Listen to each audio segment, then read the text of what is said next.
Let's talk. Let's talk. Let's talk. Let's talk.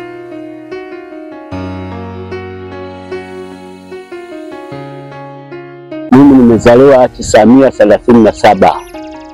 Sasa nina miaka 89. Mimi ni mkazi wa hapa kijiji cha Utemini. Mimi naitwa Juma Marijiri Mpaa.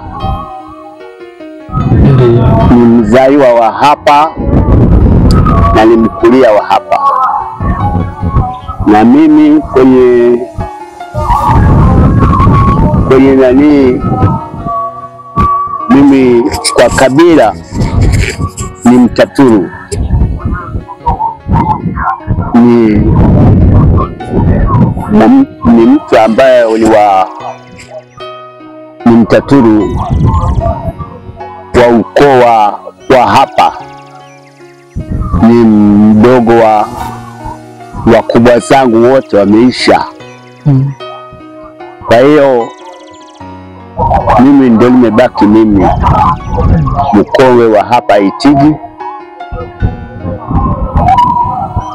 Basi kwa hiyo najitambulisha kwanza wimbo mmoja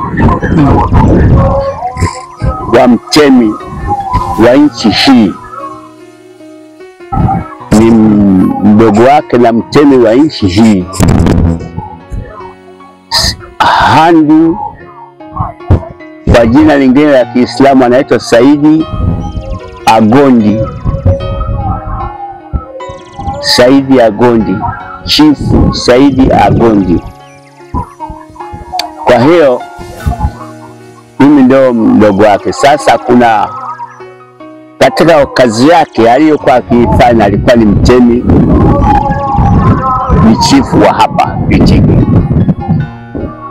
na ametembea kwenye kazi yake, wamempeleka mpaka sehemu za Ulaya. Amerudi akaja kapishwa na serikali ya mkoloni, akaja kapishwa midra ya ukubwa wa utemi, Chifu Saidi Agondi. Kwa hiyo mpaka kwenye msiba wake kuna jamaa alitokea kuimba wimbo wa Kigogo kumtukuza mtemi Handu Agondi. Naanza wimbo ule alipofariki mtemi yule, jamaa alikuja kaja kaia akamwimba mwimbo, akasema naanza hale mwenye bado sema kweli, habari ya ugonjwa wa mtemi, habari ya ugonjwa wa mtemi wetu mchiro yaje wewe shaimanye wewe chanyu kuongea habari mauliche ya ugonjwa wa mtemi wetu. Sitajabu kabisa. Tarehe 30 kuchilabu Kiribati karibu ya Uyamu Kiwanji Katolika. Kiwanji Katolika muhayo kwa mtemi wetu kwa Saidi bini Agondi vunda lya mponda. Sikwali kwa kumita kulunga kafuta kukatoi maganza kebati milomo ntubula zikabonda. Ujo alikulonga mabaraza gakamiza gukulongana n'omuyago mutamu asolile katali. Wanda mujeno kugenda kuuganga mukalanje chono cyali omutemi kirongera je kulishe. Mwana kala ali kugenda mumujini mwana pali surubale yo moto na ripoti yentembo midira yali ya mulugire. Kwesi kubalaza ya mnyonyi kwali bwana disika mnyonjira je yaze. Bwana disika alikuza alikema mubaraza alikalumbi shingereza mtemi yuko wapi? Mtemi yuko wapi? Yuko ndani mudindire ugonjwa umezidi. Ugonjwa gani mwampei? Mapombe gamusu pa brandi mausikina gugamuraga. Yomuiza yule mwarabu n'umwatse balizaje kutambula milungu pamoja ntarungu kumutaza. ya pili kamchema Ishimoga wime mbaraza ho wangalize sana libuku lina usoweka miza waje kabisa anewe hale mwanamuriye mwe Zambia la mbona oyale muhiboro sema kweli bali ugonjwa wa mtemi wetu mshirongeraje chenye kuongea habari mauliche ugonjwa wa mtemi wetu gwesi tajabu kabisa. Tarehe 30 kuchilabu chilibati karibu ya William chwa nchi katulika muhaye ko mtemi wetu pasaidi bini yagondi kundeli abukunda sikali ukata kubita kulonga kukafuta kukatoa maganza kibati milo muntu bila zikamunda tahasi kumukumu. Pole sana. Pole sana.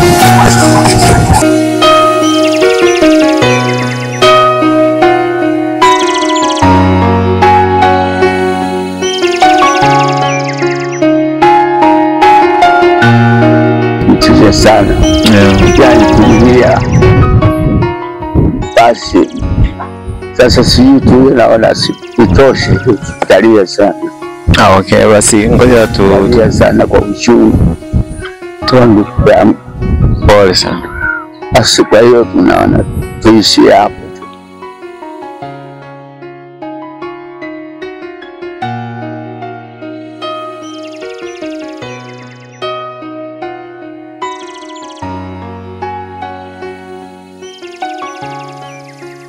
Sisi ndo watatu wa nchi hii.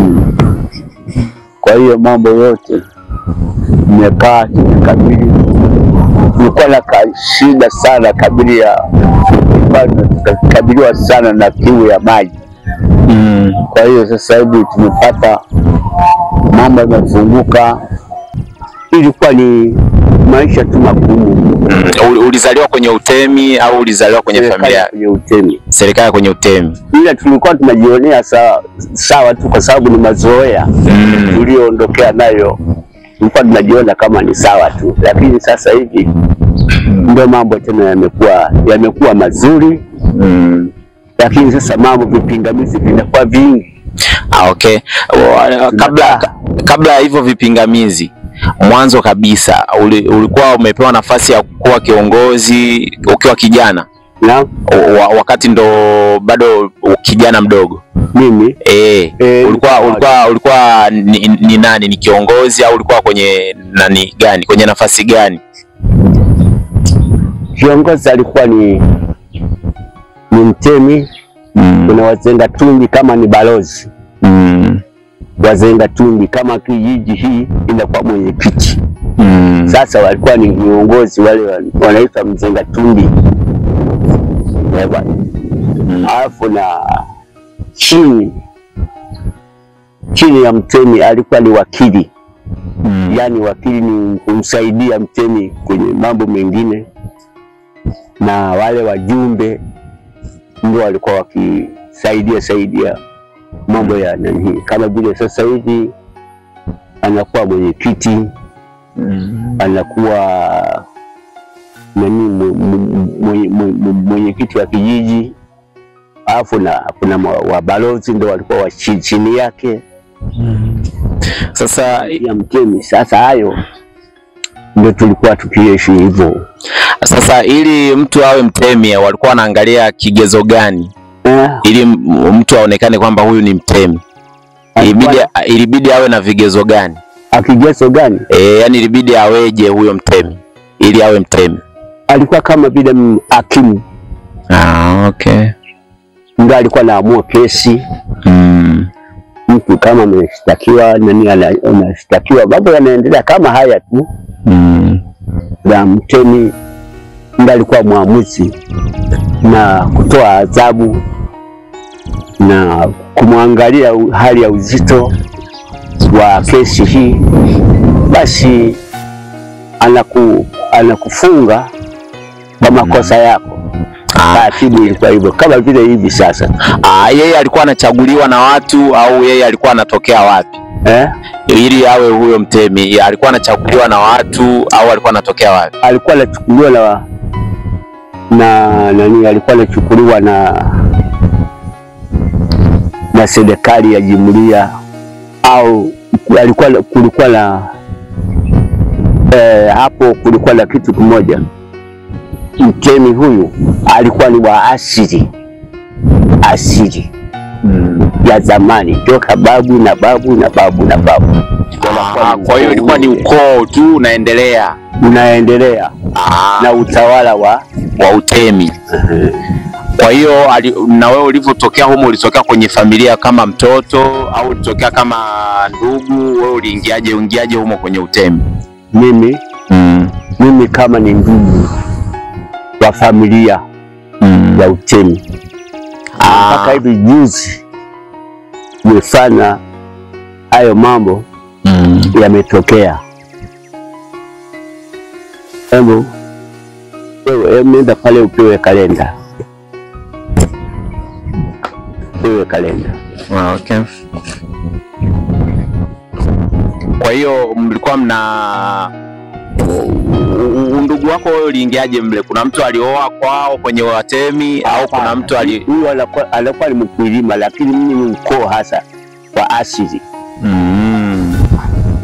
Sasa kwa hiyo haiwezekani kubadilisha nafasi ya mtemi kwa ukoo mwingine? Ilikuwa haiwezekani kipindi hicho kwa ufanya ukoo mwingine ukachukua nafasi ya utemi? Hapana, ilikuwa tunachukua familia ile. Ngoja lete kalenda uje uone. Okay. Kulikuwa na watemi wale wa mikoa na wengine wa chini yake. Ngoja ilete. Wale wa chini yake walikuwa wanakuwa na mkubwa wao. Kama hapa Ichiwi, sehemu hiyo ilikuwa bado hawajawekwa kulikuwa na wakubwa.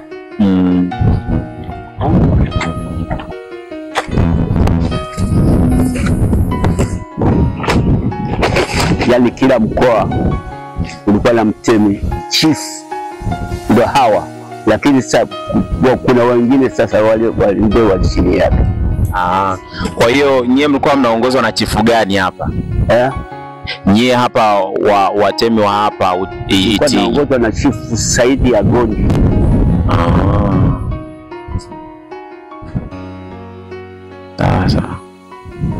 Lakini sasa kabla hawajapitisha hawa, huyo alikuwa ni chifu hakupiga picha hapa. Walikuwa ni ambao ni wadogo. Sasa hawa wengine unaona hawa ndio walikuwa wanaonekana machifu wakubwa wa kila mkoa, mikoa 17. Na sasa tuendelee. Baada ya hapo sasa kwenye hiyo familia ya machifu, ukoo wa machifu mkaendelea, serikali iliingiliaje kuanza kuwatoa? Maana siku hizi machifu hatuwasikii mkiongoza. Wala wa Rais Nyerere ndio alikuja kuwatoa, ikafuta hiyo, ikaonekana kila mtu ateuliwe awe mwaka gani hiyo? Ateuliwe na chama awe rais. Ilikuwa mwaka gani hiyo? Kwenye